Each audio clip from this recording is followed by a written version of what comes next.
Good afternoon student. Last video में हमने noun के बारे में और उनके प्रकार के बारे में पढ़ा था। आज हम प्रोनाउन के बारे में पढ़ेंगे। तो पार्ट्स ऑफ स्पीच में जो सेकंड पार्ट है उसका नाम है प्रोनाउन। प्रोनाउन क्या है? तो प्रोनाउन जो है इसकी डेफिनेशन और इसके टाइप्स के बारे में हम इस वीडियो में जो है वो पढ़ेंगे।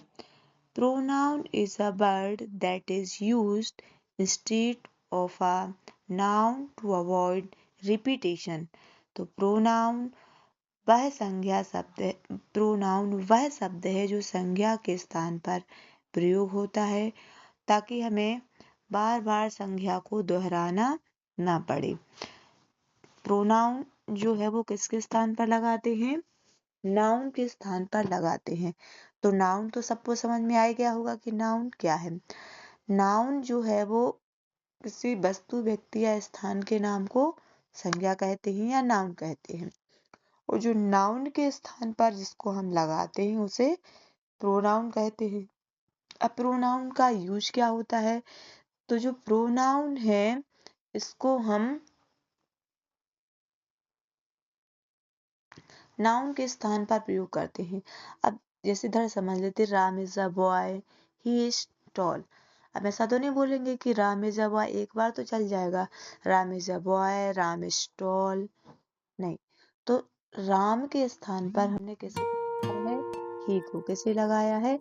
ही को। तो ही क्या है? ही जो है वो प्रोनाउन है। Here he is a pronoun because it is replace Ram. Ram के स्थान पर इसे लगाया गया है, मतलब क्या है? ही जो है वो प्रोनाउन है। तो टाइप्स ऑफ नाउन के बारे में समझ ले रहा है। फिर इसका चार्ट बनाएंगे कि कौन से सब्जेक्ट से या कौन से नाउन से उसका एक चार्ट जो है वो आपको बाद में बताएंगे। पहले टाइप्स ऑफ नाउन के बारे में पढ़ ले रहे हैं। तो पहला जो है पर्सनल प्रोनाउन।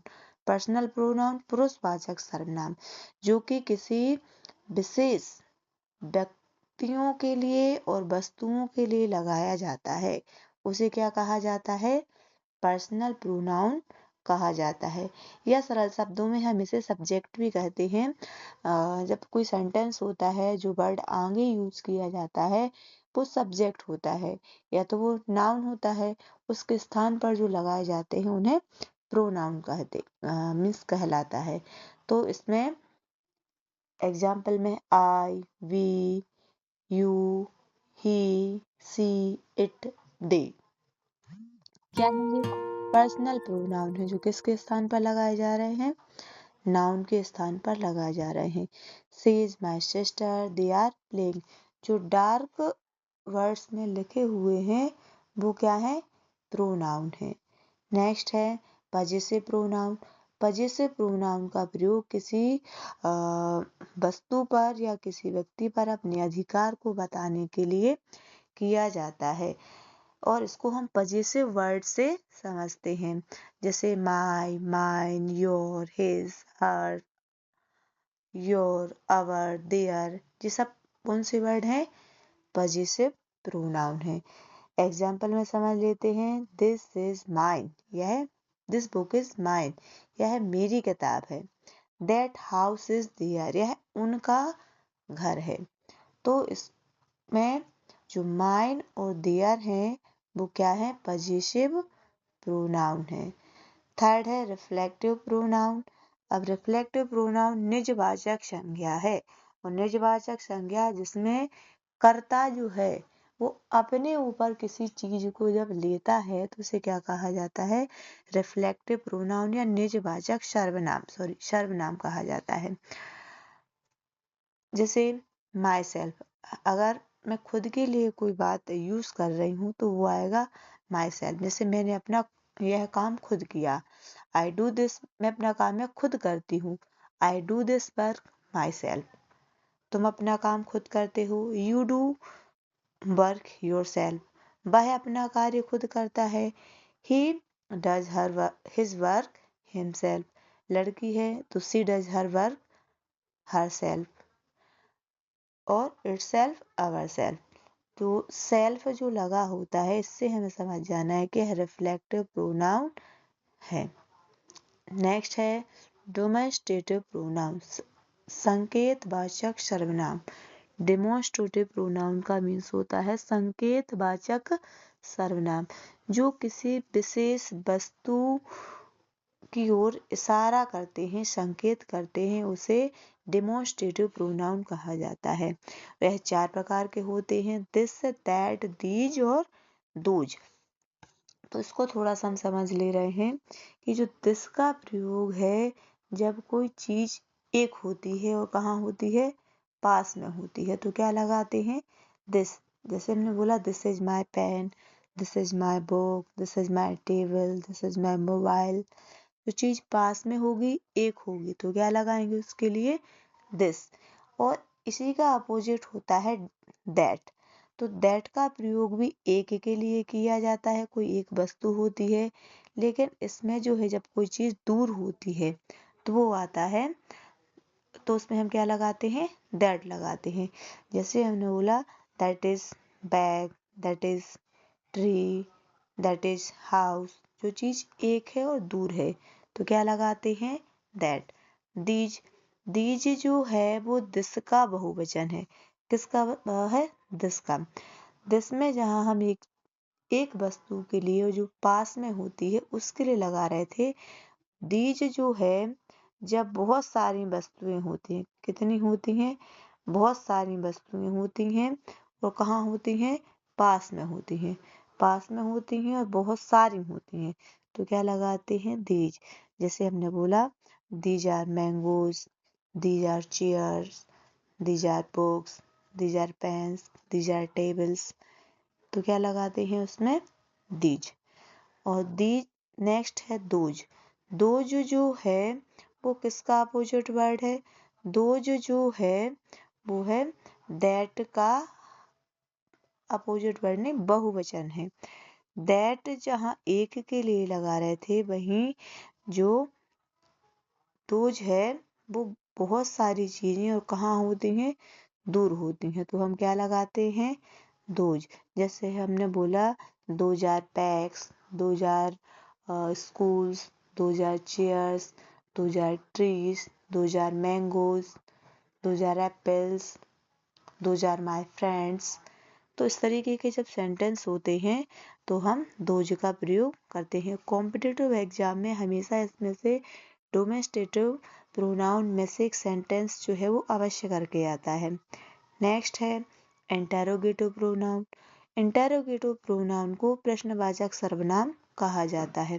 अब प्रश्नवाचक सर्वनाम इसका प्रयोग कहाँ होता है, तो प्रश्न पूछने के लिए हम इंटेरोगेटिव प्रोनाउन का यूज करते हैं।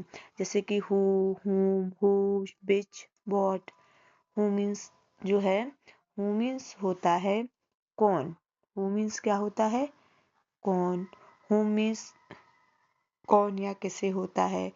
हुज मीन्स होता है किसका।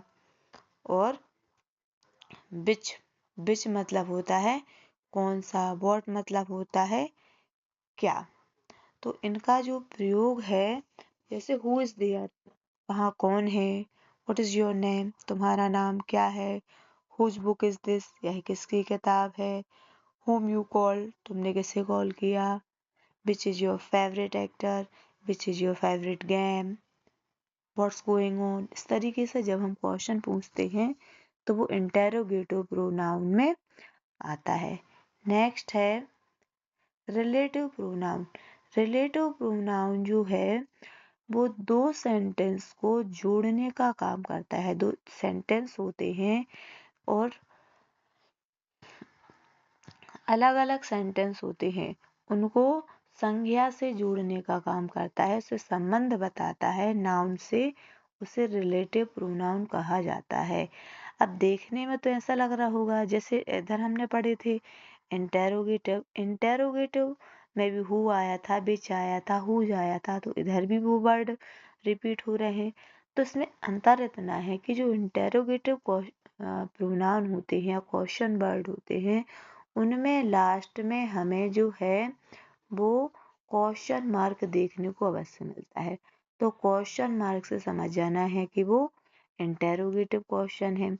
और अगर वर्ड दिए हों, प्रोनाउन दिए हों और उनमें जो है वो क्वेश्चन मार्क ना लग रहा हो, तो समझ जाना कि वो क्या है, रिलेटिव प्रोनाउन या रिलेटिव वर्ड्स जो हैं वो हैं। अब जैसे नाउन में हम पढ़ते हैं noun clause, adjective clause, adverb clause, तो वो इसमें जो है वो रिलेटिव प्रोनाउन से इसे जोड़ा जाता है। The boy who is playing is my brother. लड़का जो खेल रहा है मेरा भाई है। मेरा भाई है वो जो लड़का खेल रहा है। इन दो सेंटेंस को इससे जोड़ा गया है। किससे जोड़ा गया है? हु से। और हु का जो प्रयोग जो हम करते हैं वो व्यक्तियों के लिए करते हैं। किसके लिए करते हैं? व्यक्तियों के लिए। किसके लिए करते हैं? व्यक्तियों के लिए। विच का प्रयोग वस्तुओं के लिए करते हैं। हुज का प्रयोग भी जो है हुज का प्रयोग भी हम संबंध बताने के लिए, नाउन से संबंध बताने के लिए करते हैं। नेक्स्ट है इंडेफिनिट प्रोनाउन।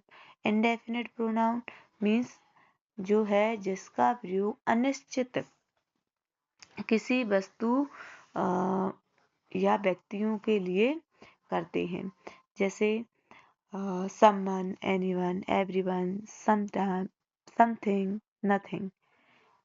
इसमें कोई चीज निश्चित नहीं होती है, कुछ पता नहीं होता है पहले से। तो जैसे कि एग्जाम्पल में समझ लें, समवन इज कॉलिंग यू, कोई बुला रहा है। नथिंग इज इम्पॉसिबल, कुछ भी असंभव नहीं है। तो ये इंडेफिनिट प्रोनाउन के अंतर्गत आते हैं। तो आई होप आप लोगों को इतना समझ में आ गया होगा कि जो है वो प्रोनाउन क्या है, उनका प्रयोग कहाँ होता है, और जो है वो कहाँ पर उनका यूज किया जाता है। तो प्रोनाउन जो है वो नाउन के स्थान पर लगाया जाता है। और इसके जो प्रकार हैं, पर्सनल प्रोनाउन पुरुषवाचक सर्वनाम होते हैं जो कि किसी वस्तु या व्यक्ति के लिए लगाए जाते हैं। पजेसिव प्रोनाउन में अधिकार के बारे में बताते हैं। रिफ्लेक्टिव प्रोनाउन में खुद के बारे में, जो कर्ता होता है उसके बारे में बताया जाता है। डेमोन्स्ट्रेटिव प्रोनाउन जो किसी वस्तु को संकेत या इशारे से बताते हैं वो डेमोन्स्ट्रेटिव प्रोनाउन है। इंटेरोगेटिव प्रोनाउन जो कि प्रश्न पूछने के लिए इसका प्रयोग किया जाता है। रिलेटिव प्रोनाउन जो संबंध बताने के लिए किया जाता है। और इंडेफिनिट प्रोनाउन का प्रयोग जो है वो अनिश्चयवाचक सर्वनाम के लिए करते हैं। और इसमें हम डिटेल से एक और वीडियो लेके आएंगे। अभी के लिए इतना ही। Please like, share and subscribe my channel. Thank you.